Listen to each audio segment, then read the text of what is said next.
मैंने करीब से 6 फीट से गोलियां देखी। मुझे बोलने दीजिए सर, हो सकता है कि कल दिन ना देखूं मैं। अगर मैं यहां पर नहीं बोलूंगा तो कहां बोलूंगा सर? आप मुझे प्लीज बोलने दीजिए।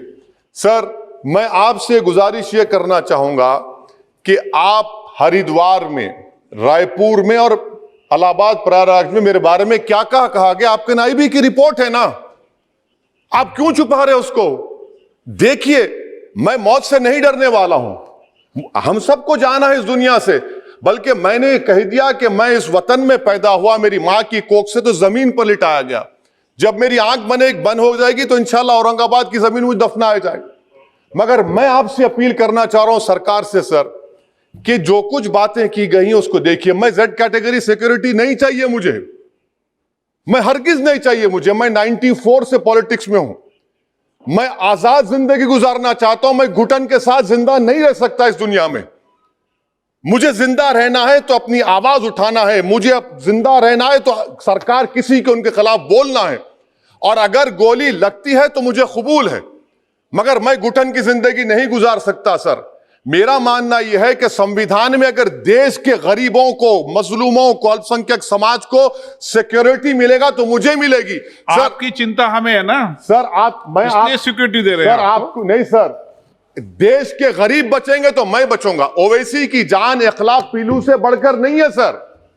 ओवैसी की जान उस वक्त बचेगी जब गरीब की जान बचेगी।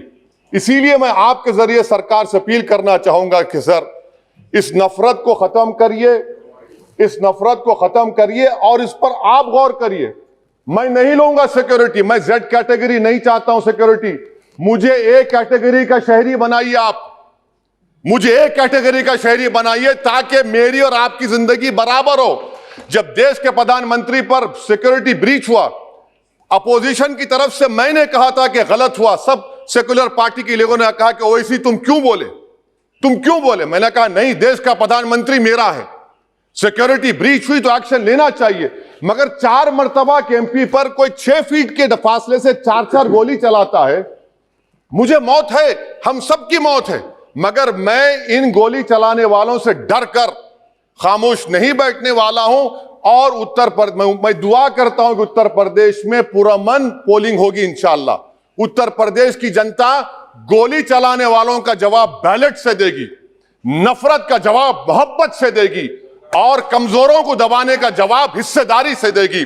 मेरी आपसे गुजारिश है सर कि मुझे जेड कैटेगरी नहीं चाहिए, मैं रिजेक्ट करता हूं। आप इंसाफ करिए सर, उस पर यूएपीए लगाइए। और इनके दिमाग कौन है?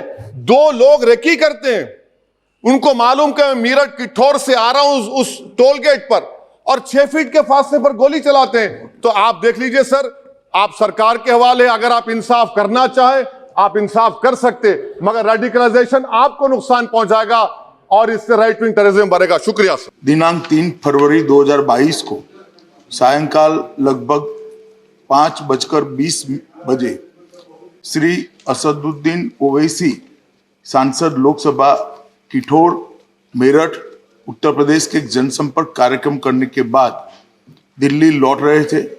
जब उनका काफिला Chhijarsi toll plaza national highway 9 थाना पिलखुआ जनपद हापुड़ उत्तर प्रदेश से गुजर रहा था, 2 अज्ञात व्यक्तियों द्वारा उनके काफिले पर गोलियां चलाई गई। इस घटना में श्री ओवैसी सुरक्षित बच गए, लेकिन उनके वाहन के निचले हिस्से में 3 गोलियों के निशान दिखाई दे। उक्त घटना को 3 गवाहों द्वारा देखा भी गया। इस संदर्भ में एक प्रथम सूचना रिपोर्ट अपराध संख्या 45/22 अंतर्गत धारा 307 भारतीय दंड संहिता और धारा 7 आपराधिक कानून संशोधन अधिनियम 1932 थाना पिलखुआ जनपद हापुड़ में पंजीकृत किया गया और इसकी विवेचना की जा रही है। श्री ओवैसी का जनपद हापुड़ में पूर्व से कोई कार्यक्रम नियत नहीं था और न ही आवागमन के बारे में कोई पूर्व सूचना जिला नियंत्रण कक्ष को भेजी गई। श्री ओवैसी घटना के पश्चात सुरक्षित दिल्ली वापस पहुंच गए। जनपद के वरिष्ठ अधिकारियों द्वारा घटनास्थल का निरीक्षण किया गया। विवेचना के क्रम में स्थानीय पुलिस ने त्वरित कार्यवाही करते हुए 2 अभियुक्तों को गिरफ्तार किया और उनसे 2 अनधिकृत पिस्तौल प्रत्येक से एक और एक ऑल्टो कार की बरामद की गई है। घटनास्थल और वाहन का फोरेंसिक्स टीम द्वारा सूक्ष्मता से जांच किया जा रहा है और साक्ष्य एकत्रित किए जा रहे हैं। दोनों अभियुक्तों से उत्तर प्रदेश पुलिस द्वारा पूछताछ की जा रही है। जनपद में कानून और व्यवस्था की स्थिति नियंत्रण में और सामान्य है। कड़ी सतर्कता भी बरती जा रही है। केंद्रीय गृह मंत्रालय द्वारा तुरंत ही राज्य सरकार से रिपोर्ट प्राप्त की गई है।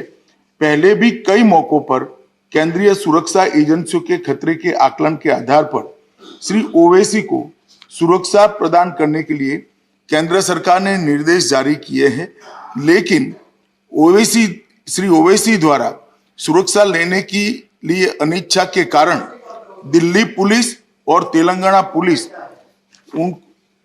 उन्हें सुरक्षा देने का प्रयास सफल नहीं हो पाया।